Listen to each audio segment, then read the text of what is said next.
Hey, let's talk about pending listings and learn when to report a listing as pending, as well as when a buyer might want to view a pending listing.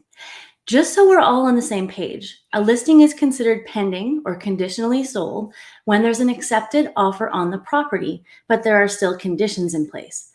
Common conditions include financing and property inspection, but there are all kinds of conditions that are possible. Until recently, pending listings were handled differently all over Alberta.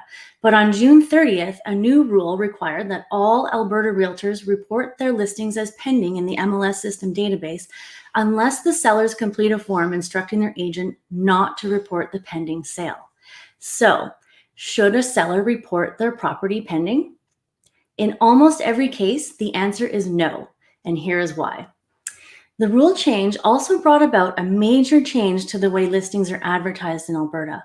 While realtors use their association's MLS system database to search for listings, buyers often use public-facing websites such as realtor.ca or edmontonrealestate.pro to search for homes.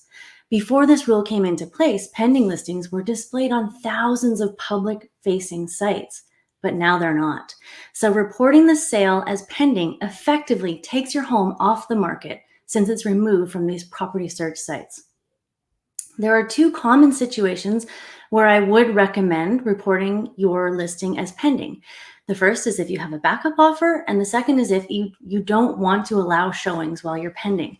You see, if the seller chooses to keep their property listed as active, they must also allow showings. Therefore, if the seller is certain they don't want to allow showings while the property is pending, their agent must report the pending sale.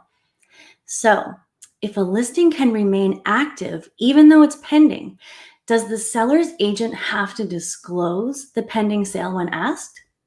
The answer is sort of.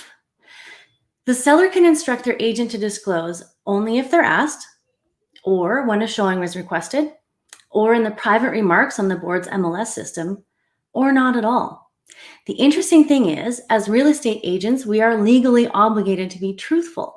Therefore, if the seller instructs their agent not to disclose the pending offer, and their agent is specifically asked if there's an offer on the property, the agent must reply, "The seller has instructed me not to answer that question," which we all know means the listing is pending.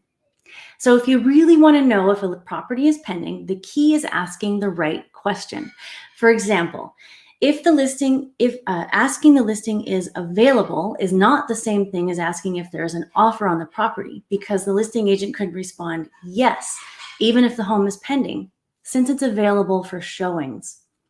All right, let's put our buyer's hats on. Should you view a property you're interested in buying if it's pending? The answer is sometimes.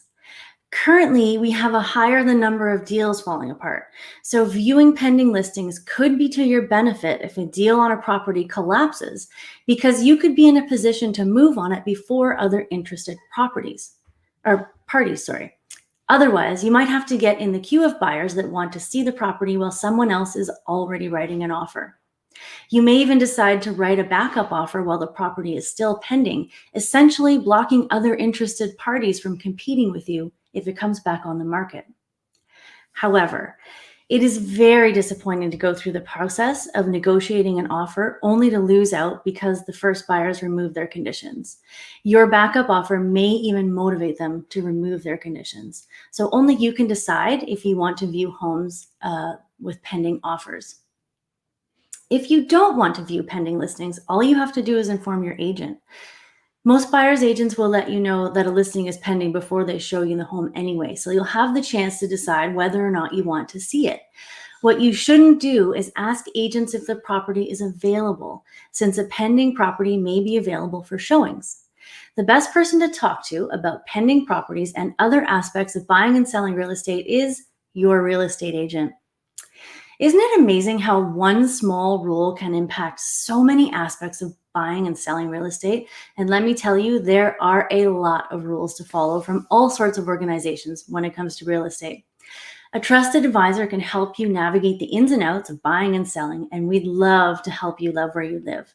So, if you're currently not under contract, we'd love to have a conversation with you about how we can get you what you want out of the current real estate market. If you have any questions, don't hesitate to post them in the comments and I'll be happy to answer them. Thank you so much for watching and have a great day.